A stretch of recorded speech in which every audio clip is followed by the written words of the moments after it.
back, everybody. May 3rd. Ooh. I did like 3 videos yesterday. I'm almost videoed out, to be honest with you. But I installed a new shock on the back, the Elka Stage 2 shock. Took it for a ride, 2 up, put about 170 miles on it. And it's a pretty nice shock spring setup. I've already had a couple questions because I did a video on a dry bag, and you know, the shock was just kind of there. And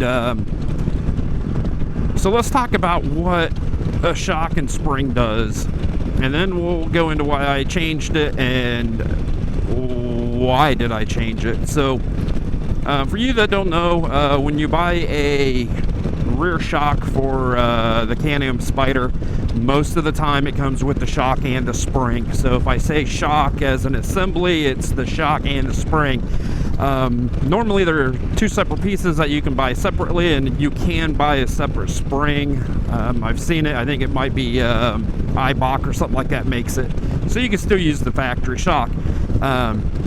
So one of the questions I was asked was, well, let's see what they do first.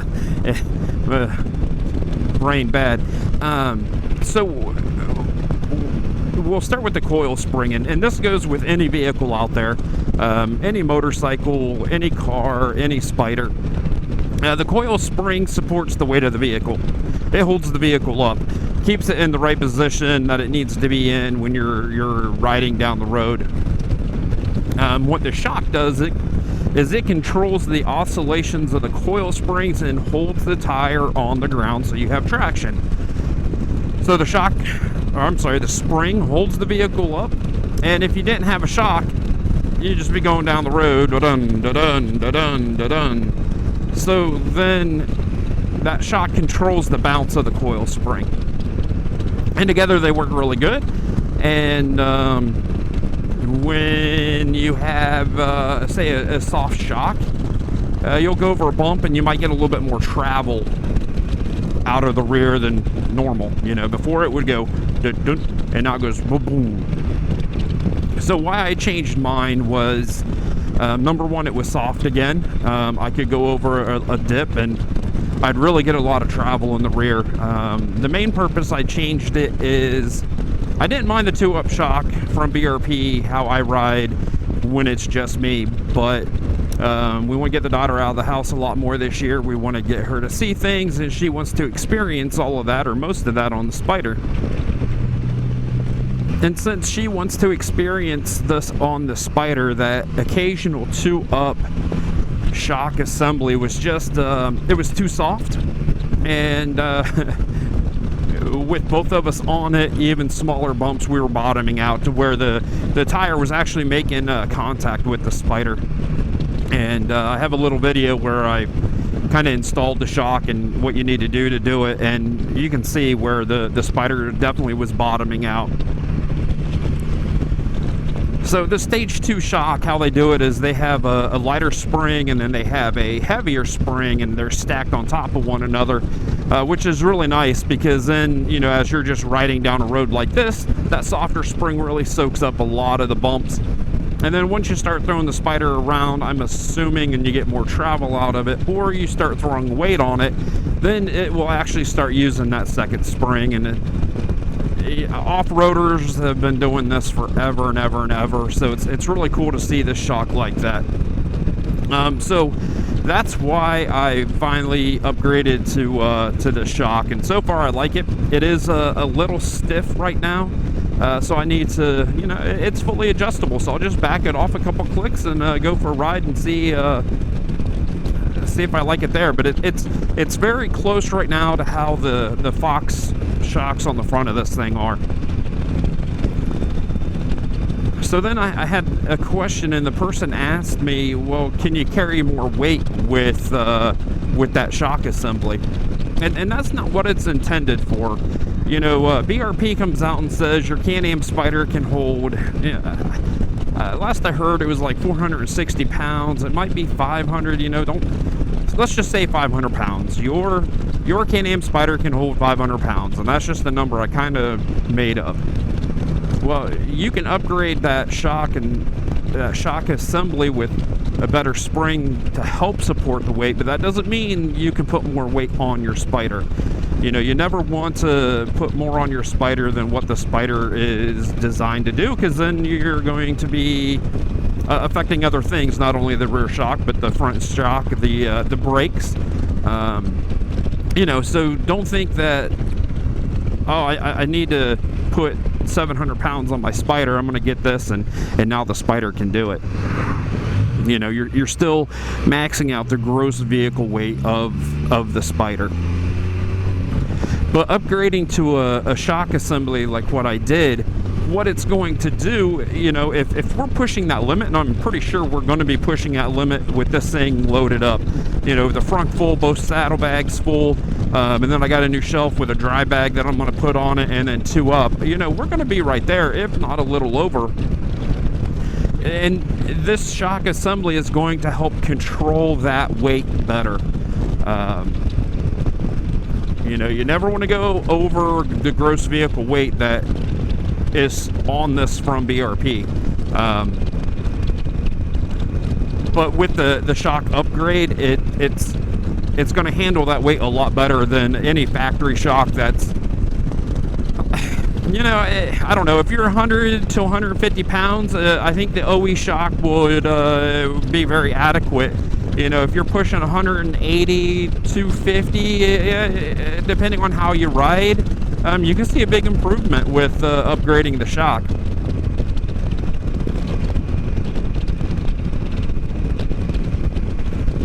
And, you know, right now, I do enjoy it. What I noticed, since I have a very unique Spyder. So in 2015, they came out with the Can-Am Spyder F3. They had the base model, which I have, and then they came out with the F3S. But they were set up basically the same. Well, a year or two later, the base model F3 did not get the Fox shocks on the front. They got a different rear pulley, and then they took about 15 horse out of the motor. So they're only rated at 100 horse, and this one, you know, it's like everybody else, is 115 horse. That being said, you know, the newer base model, the shocks are probably very close to being the same front and rear, so they're going to react the same.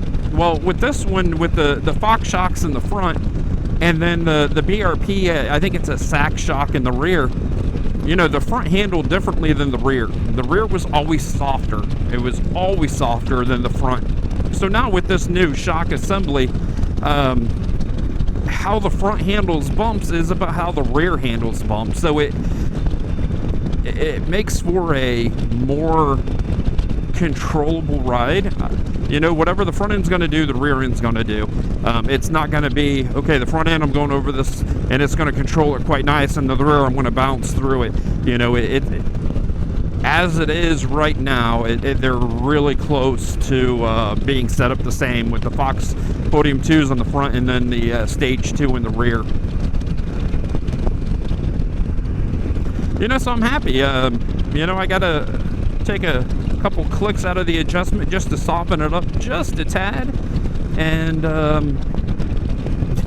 you know, it was well worth the money I spent. Now, where did I get this shock assembly? You can go right to the manufacturer and get it, or you can go on Le Monster's Garage, and I think everybody knows who Le Monster is.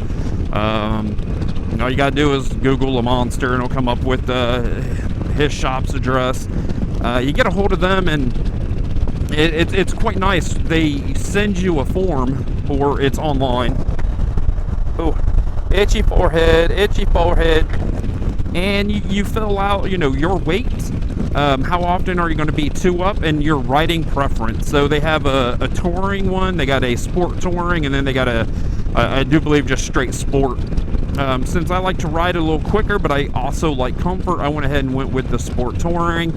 I told them how much I weighed and how often I'm going to be 2 up, and you know, out of the box, this thing is set up, I mean, almost perfect. You know, almost absolutely perfect. So it did take a couple weeks from when I placed the order to get the shock, and they mailed it right to the house. And you know, installation was easy. I did it in my backyard, not in a garage, using hand tools. And you know, I didn't go quick at it, but I didn't go slow at it, and it took about an hour and a half. I think I've changed out that shock before in you know, less than an hour with air tools, so it's not hard to do. Anybody that has hand tools and understands what bolts need to come out to remove things can definitely do it. So on that, I'm going to listen to some music. I'm definitely in the need of a nice ride today, get a little bit of wind therapy and or happy ride, whatever you want to call it. And I'm going to try not to get wet. It rained this morning, but it's kind of dried out, and it's just another one of those gray Ohio days that we are known for. But hey, you know, it was 80 degrees yesterday, got a little sun, and we are in bloom, and it is gorgeous. So thumbs up if you like the video. Stay safe, everybody, and yeah, I'll see you down the road.